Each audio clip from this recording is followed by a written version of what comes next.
11 de febrero 1858, Lourdes, Francia.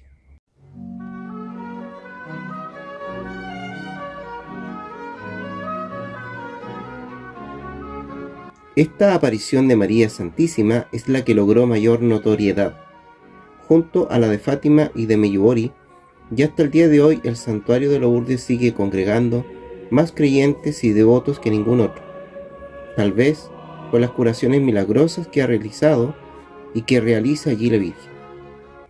Este hecho sobrenatural se inicia el 11 de febrero de 1858, en ese rincón de los Pirineos en que se asienta el sencillo pueblito de Lourdes.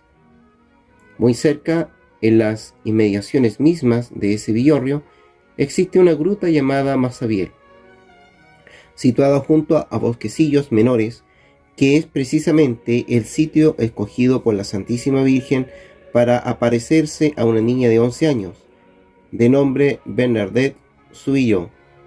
Bernardita, nacida en Lourdes el 7 de enero de 1847, va ese día a recoger leña al bosque, acompañada de su hermana Toña y de Juana, su vecina. Es una mañana fría y brumosa. Para llegar a Massabielle hay que cruzar el estero de la Gabe, que tiene poco caudal, pero sí exige sacarse los zapatos y las medias. Las compañeras se adelantan y pasan. Bernardita, muy cerca de la gruta, mientras se quita la primera media, sintió algo así como una ráfaga de viento, por lo cual miró los árboles que permanecían quietos.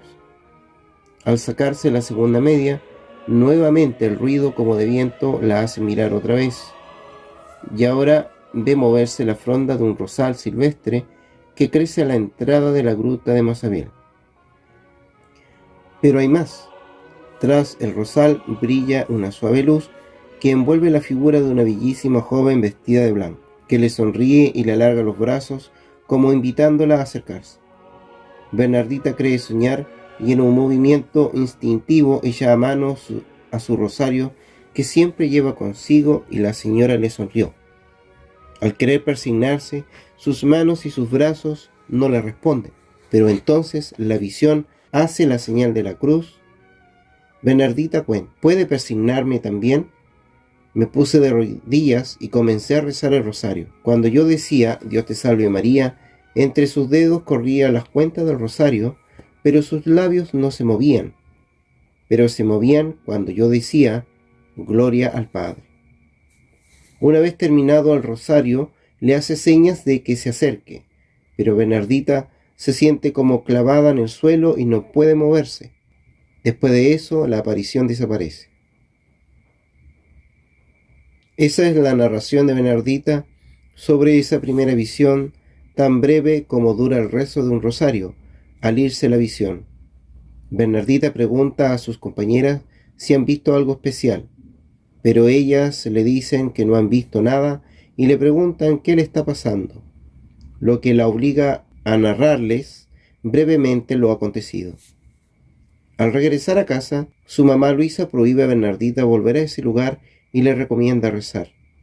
A los 2 días Bernardita se confiesa y el sacerdote lleva la noticia al párroco, el que dice que hay que esperar porque sospecha de algo extraordinario por esa parte del relato que habla de un viento como una ráfaga, que le recuerda la venida del Espíritu Santo a los apóstoles en Pentecostés.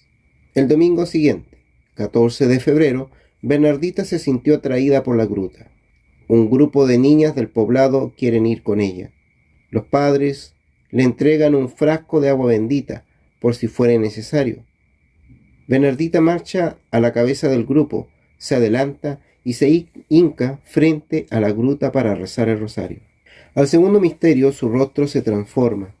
La visión está ahí nuevamente con su rosario en el brazo, contemplándolas desde la entrada de la gruta. De inmediato Bernardita saca su botellita de agua bendita y con ella rocía a la aparición, y mientras más le echaba agua bendita, la Virgen más le sonreía. Esta segunda vez la Virgen se retiró sin decir nada. Las opiniones de los presentes se dividen. Mientras unos creen, otros dudan. y comienzan a tratar a la niña de mentirosa. Una vecina le dijo: «Mi pequeña Bernardita, por favor, no pienses más en esta señora. Todo eso no es más que una ilusión». Por otra parte, su madre decía: «¡Qué vergüenza para nosotros! Toda la gente se está burlando de nuestra familia. ¿Podrías hacerme un favor?». Sin embargo, a pesar de todos estos obstáculos, Bernardita volvió a la gruta. En esta tercera aparición del 18 de febrero, por primera vez la señora habló y era para pedir un favor. Dijo con una gracia y una delicadeza infinita que la vidente nunca más olvidaría: «¿Podrías hacerme el favor de venir aquí durante 15 días? Pediré permiso a mis padres y vendré», le oyeron decir los que la acompañaban. No vieron nada, pero sí observaron sus efectos en Bernardita. La noticia de la aparición recorre rápidamente la comarca. El comisario de la policía la llama para interrogarla en forma brusca, altanera y grosera, pero la niña guarda su sencillez, responde la verdad con toda simplicidad y con esa sabiduría popular tan admirable.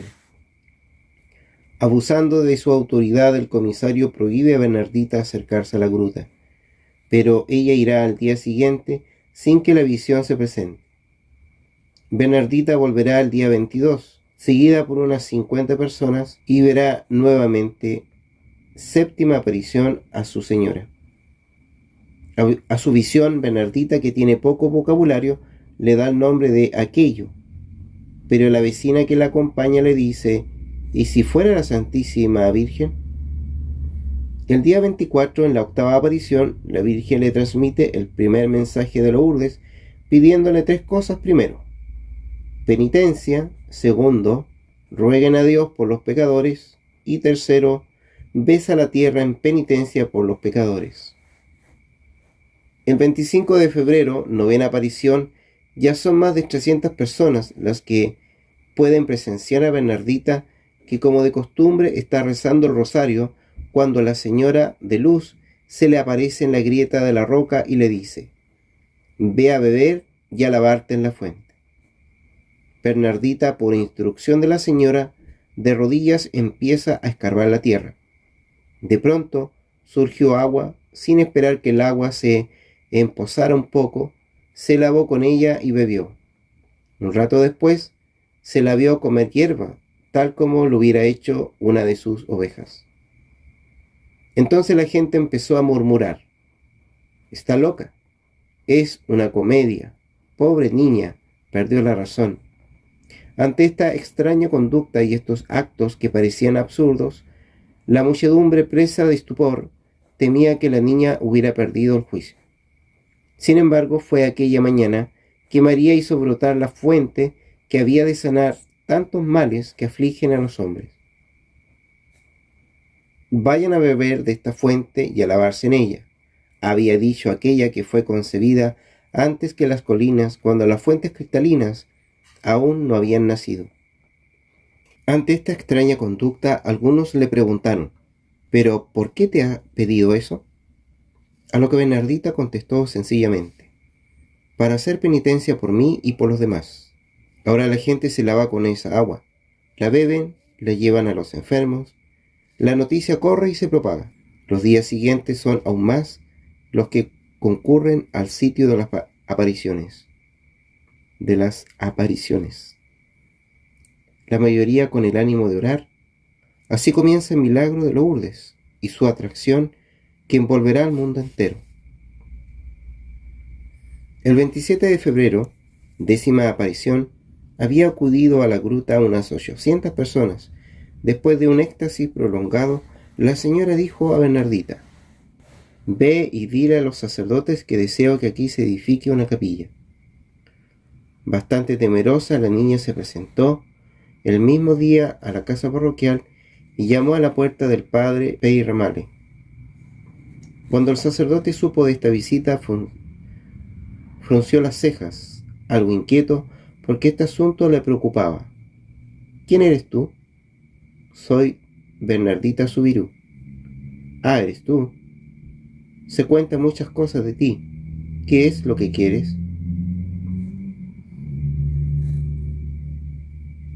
La señora se me ha vuelto a aparecer hoy y... ¿La señora? ¿Todavía con esas tonterías? No son tonterías, señor cura. ¿Pero quién es esa señora? ¿De dónde ha salido? No sé, la veo en la gruta, me habla. Dirigiéndose entonces a la tía que acompañaba a la niña, el padre Peyramale le dijo: es una desgracia tener una niña así en la familia. Así hablaba el señor Peyramale, el que más adelante tendría que defender valientemente a Bernardita contra los ataques de las autoridades anticlericales. Al día siguiente la Virgen le da el siguiente recado a Bernardita: que se levante aquí una capilla y los sacerdotes vengan en procesión. Volvió pues a presentarse otra vez, no sin temor. Señor cura, la señora de la gruta me encargó decir a los sacerdotes que ella desea una capilla en Masabiel. Otra vez tú con tu señora. Dime, ¿cómo se llama? Cuando le pregunto su nombre, ella sonríe. Una capilla, pero hija, es una locura. Una señora que ni siquiera conoces y que además se va a encaramar en el hueco de una roca. Y otra vez la pobre niña se vio despedida de la casa del señor cura.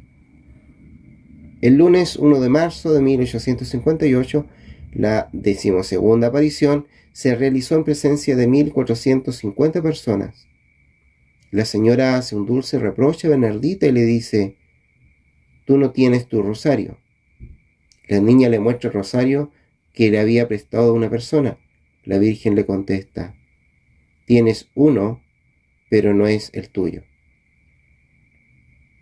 Estamos a 25 de marzo de 1858, fiesta de la Anunciación. La víspera de este día, Bernardita se siente atraída hacia la gruta y parte hacia allá con los primeros rayos de la aurora. La Virgen ya la estaba esperando.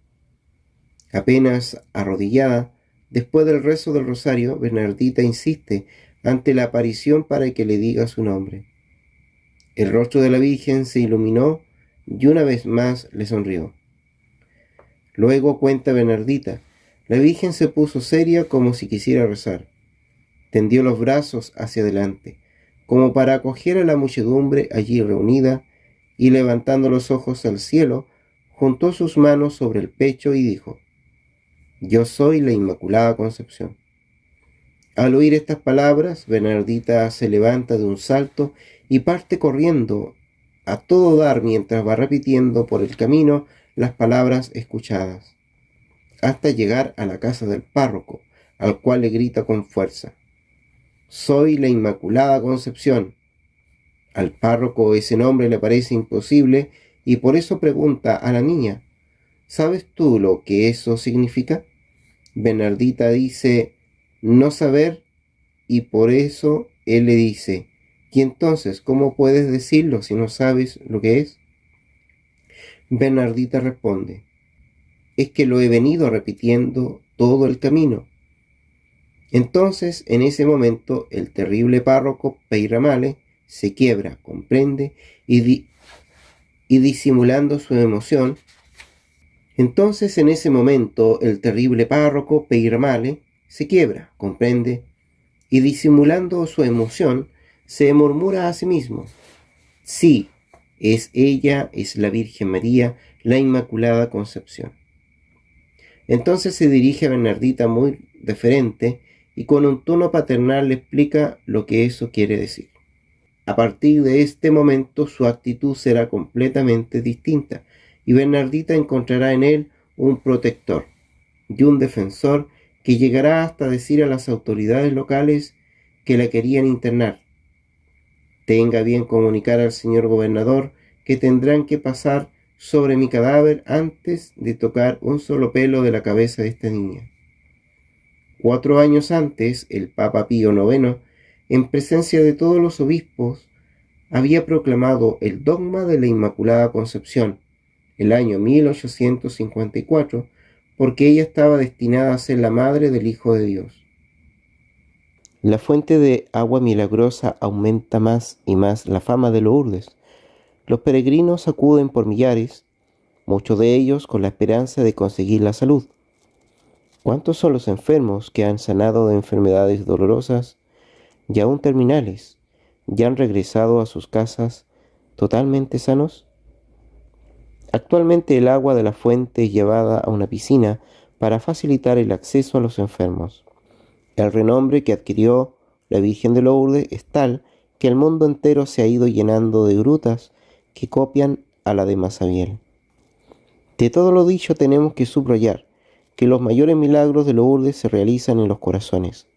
Casi todos los días hay trenes enteros de enfermos que van en peregrinación y muchos de ellos están desanimados, amargados, tal vez en rebeldía. Y en ese ambiente de paz, de oración, se palpa la presencia de María que poco a poco realiza la transformación de las almas y de los corazones, y lo que antes era solamente deseo exclusivo de sanación, se transforma en aceptación y en una ofrenda de amor. Los enfermos guiados por la Virgen María se han sumergido en el sacramento del perdón. Han sanado de las enfermedades del alma que se han alimentado con el pan de la Eucaristía y pueden ahora volver a su casa llenos de vida, de amor, de paz y de alegría. Ya comprenden ahora el sentido y el valor del sufrimiento aceptado en unión con Cristo.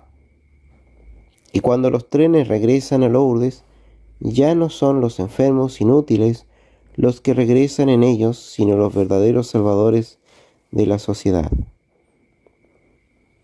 Bernardita fue el 2 de julio de 1862 por última vez a rezar a la gruta de Masabiel antes de ingresar al noviciado de las Hermanas de la Caridad de Niort en el centro de Francia. Para ella la vida religiosa no fue fácil.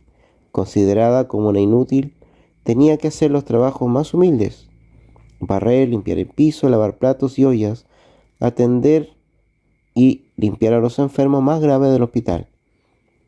A pesar de su poca salud, todo lo hacía con una extraordinaria paciencia y bondad. Al final, ella misma se quedó en su cama de enferma, donde decía: «Aquí estoy más feliz que una reina en su trono». El 8 de diciembre de 1933, el Papa Pío XI, con gran solemnidad, declaraba Santa Bernardita Soubirous, la humilde vidente de la Virgen de Lourdes.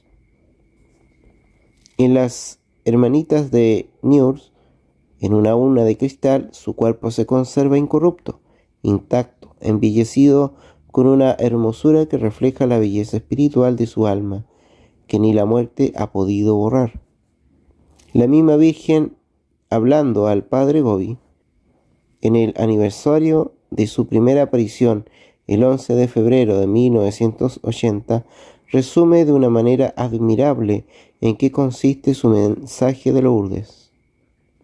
«Los miro, hijos míos, con mis ojos misericordiosos. Es la mirada de su Madre Celestial la que los sigue a cada uno de ustedes y en todas partes del mundo.